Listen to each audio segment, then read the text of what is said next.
Saturday morning. Got plenty to talk about. You know, I usually, like I said, I try to do 2 videos on the weekend, 2 and 2. But I've got about 1, 2, 3, 4, 5, 6. So I pretty much have my weekend cut out for me right now. I don't have to look for anything else. I got everything I need to discuss right now and tomorrow. So there's a site known as the Foundation for Economic Education. Very short website, fee.org. And on Thursday, they posted an article that kind of caught my attention. Because Greece, we already know the situation in Greece. It's worse than terrible. It's absolutely horrible. And they're trying to squeeze blood from a turnip, you know, the turnip being the people over there. But we also talked about Italy and the massive banking crisis that would be coming. The webbot gave us a huge foresight in advance, way in advance, about watching out for Italy. And what are we seeing in recent times? Italy and its banking system in disarray. It's in big, big, big trouble. Not that it matters all that much because it's just Italy. It's not just Italy. It's most of the EU nations, most of the Western world, you could say. So what caught my eye here, and this guy wrote it, Daniel Mitchell from fee.org, again, Foundation for Economic Education, which sounds fantastic to me. I'm all about economic education, not the kind they teach you in school or the kind you get when you go to Princeton, Harvard, or Yale, because you're spewing more of the nonsense crap. Speaking of which, the last thing I sent myself to do a video on, data fraud at Chinese province suggests local GDP numbers at the province, you know, like a state, where they cook the books as much as 20%. And the theory now is, well, if that one province cooked the books and you just found out about it, this has been going back for years, they said, what other provinces in China have also been doing the same? And I've got an even bigger question. What other countries that you might live in have been doing the same thing? And the states within those countries might be doing the same thing. And the corporations, as I keep pointing out over and over and over again, and especially the financial institutes, have been cooking their books over and over again. A country near you, I can assure you. So this article is titled, Move Over Greece, Italy's Crisis Will Be Worse. Now remember the bank that was in Italy, the big 400-year-old, 600-year-old bank, whatever the hell it was. It was like founded in 14 or 1600 and something. Still chugging along, and then all of a sudden 2016 comes along. We got some big problems for this. Like the world's oldest bank, or at least in Italy. And that was Monte Paschi. And I read you stories, and there's corruption over here, and there's fraud over here, and the new management team, we coming in, we're going to take over and fix it. They leave 6 months later. No, we're not. We're out. Like, they're uncovering some stuff they don't want to have to deal with. So, Webbot did say, watch Italy and its banking system. Watch Italy. Keep your eyes on Italy financially.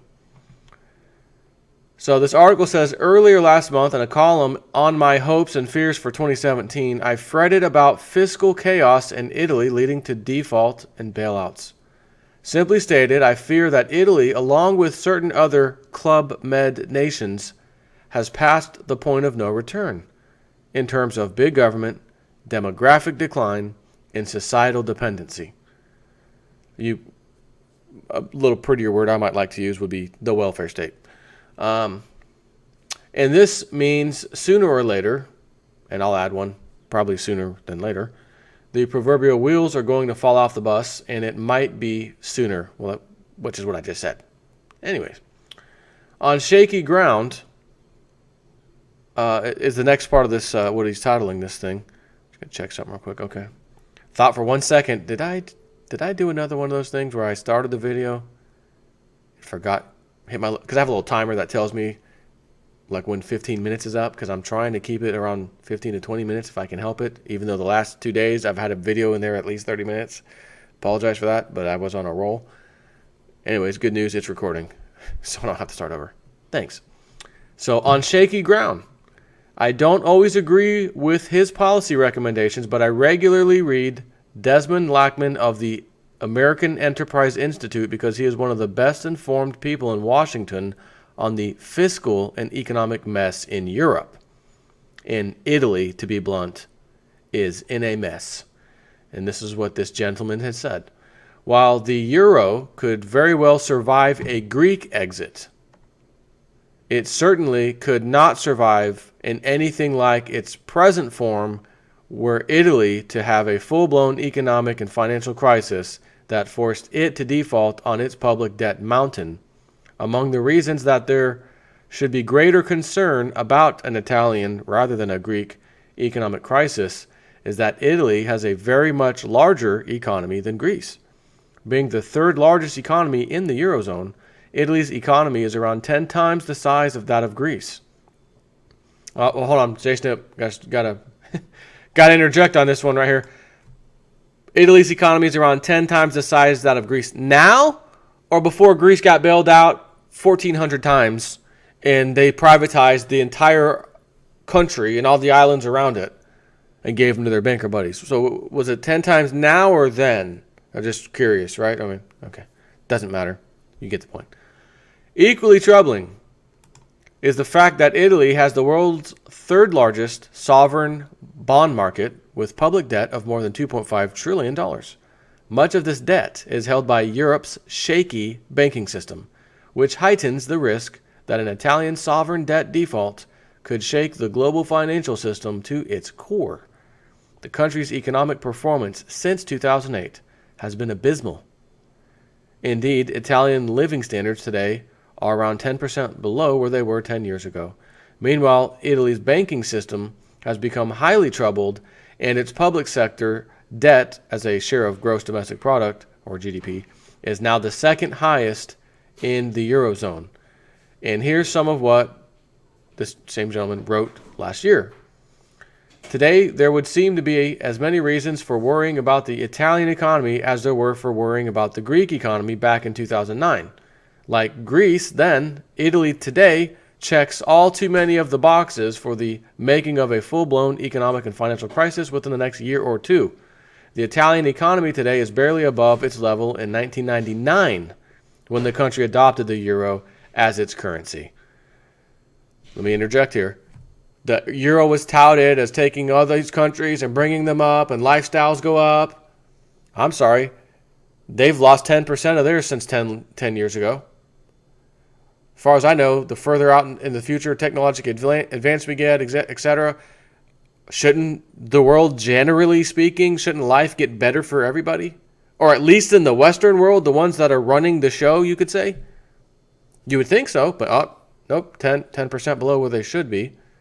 Which would mean you would expect to see in 10 years, how about a 10% inclination, not a decline, an incline of 10%, inclination of 10% growth. How about that?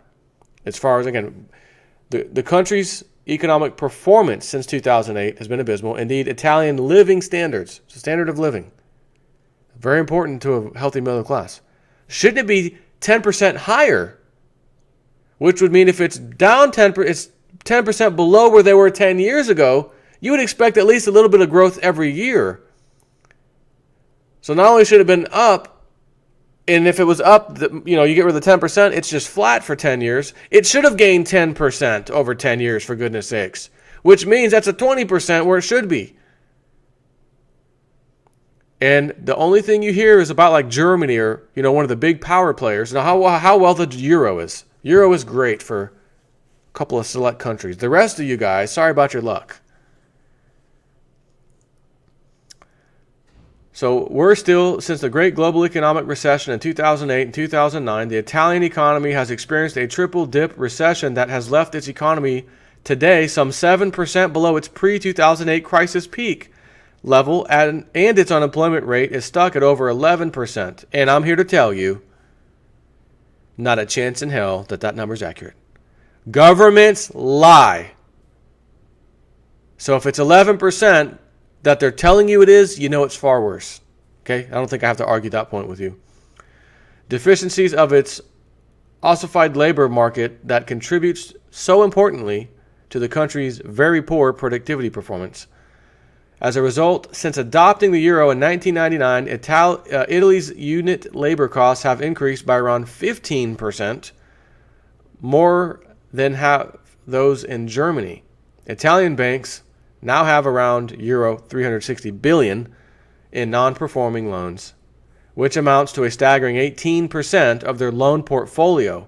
If that were not bad enough, the Italian banks also hold unhealthily large amounts of Italian government debt, which now totals more than 10% of their overall assets.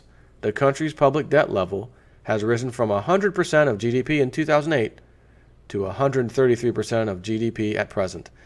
And I've said this not that often, but I have said this for sure. When a country's debt to GDP ratio gets 100%, that's pretty much the point of no return. Because it's going to keep going higher. It's going to be 101%, 105%, 110%, 120%. It's going to grow and grow and grow. This is no different. 100% in 2008, so it was already touching the point of no return then, and is now 133% greater, which would mean it's a third higher than it was as far as debt to GDP. The numbers shared by Lachman are downright miserable.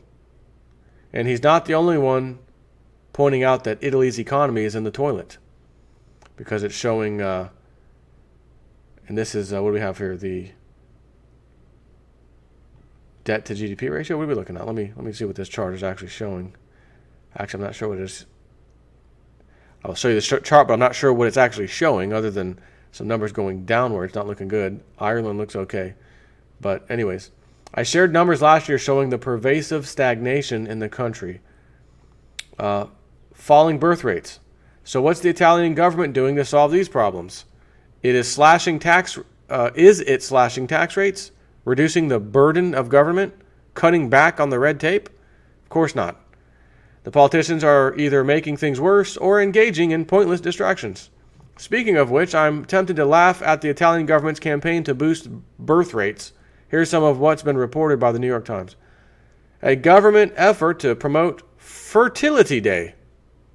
On September 22nd, a campaign intended to encourage Italians to have more babies. Italy has one of the lowest birth rates in the world. Italian families have been shrinking for decades. In 2015, 488,000 babies were born in Italy, the fewest since the country first unified in 1861. What?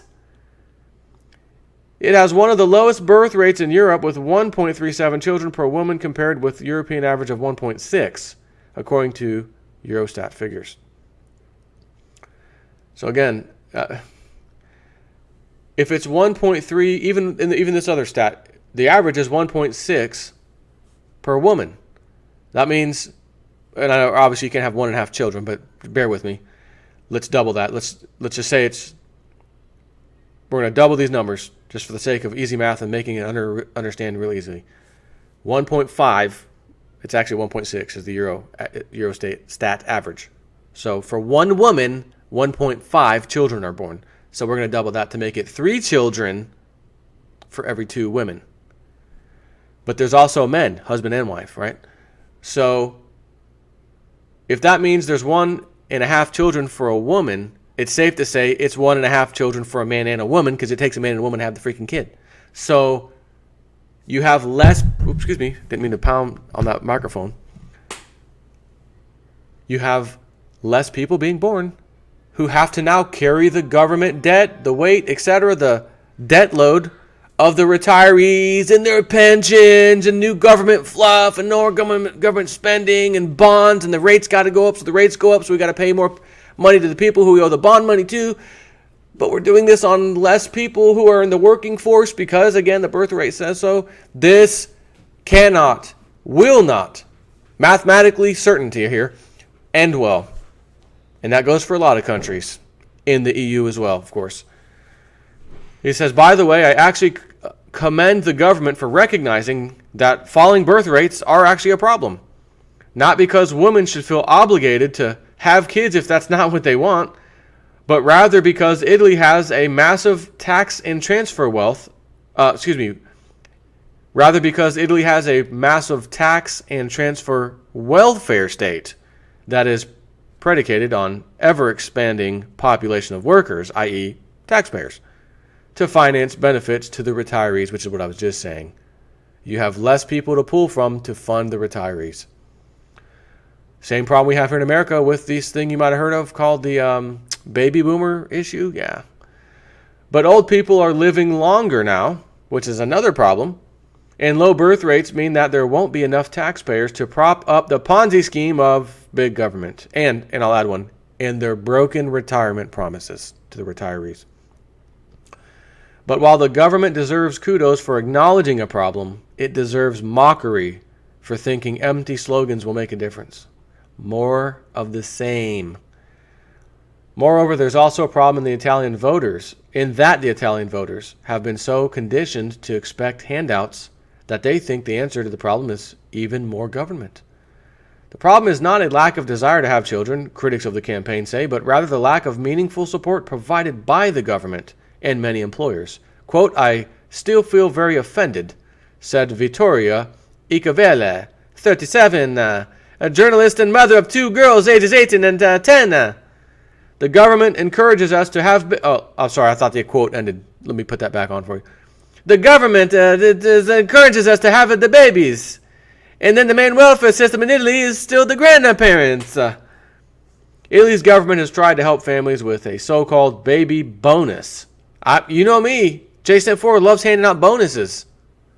Matter of fact, I got a bonus in the mail today from a subscriber. Man, I want to send you a couple ounces of silver, man.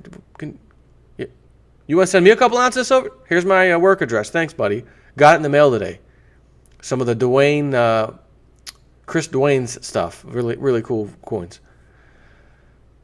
But I guess there's a bonus here. That Italy's government has tried to help families with the so-called baby bonus of 80 to 160 euros, or about $90 to $108 today in US dollars, for low and middle income households.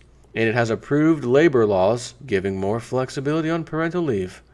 And Miss Ecavella is crazy for thinking that more taxes, more spending, more regulation, and more mandates will actually make anything better. There's a bit more to this article, but I think I've hit home on what I needed to hit home on. This does not end well. Even if the Trump, whatever version of Trump decide I'm going to run in Italy and screw the leftists and the government handouts and vote for me, they are already past the point of no return. And again, mathematical certainty. Math doesn't lie. Less people coming on scene to fund more people living longer and retiring and getting extra bonuses and playing the pension game. Like I always tell you, they work the last year as much as they can to get all the overtime they can, because the pension for the rest of their life is based on one single year, the best year they've ever had during their whole career while they had the pension. And they all play the game. I want to retire with the most. Who wouldn't want to? I want to retire with the most money. Absolutely. Matter of fact, because I hate you bastards, I'm going to put 3 more advertisements in this video so you can help fund my retirement in 20 years. No, not happening. I'm kidding. But seriously, this doesn't end well. Webbot said to look for this. Italy, it's going to be in the spotlight, etc. Banking problems, epic. If this article was false, there's not a chance in hell that the guys who went to go fix the Italy's largest bank, oldest bank, didn't get in there and a few months later say, we're out, can't do this, we'll see you later. With their huge paychecks that they get, the bankers at the top, massive paychecks. They, even with that, nah, we don't want this, we're out. We're going to go ahead and take off. Appreciate it, but peace. So, again, I wish Trump a lot of luck, but I can't see how America is going to be really great again when the whole rest of the world is going to be falling apart. I call me crazy, but I don't think there's just going to be one country that just is like the glorious country of the world and nothing bad happens to it while the rest of the world goes to crap. Considering the rest of the world has quite a few of our dollars, if you know what I mean, debt. So that's another story. But yeah, so on to my next video. Take care.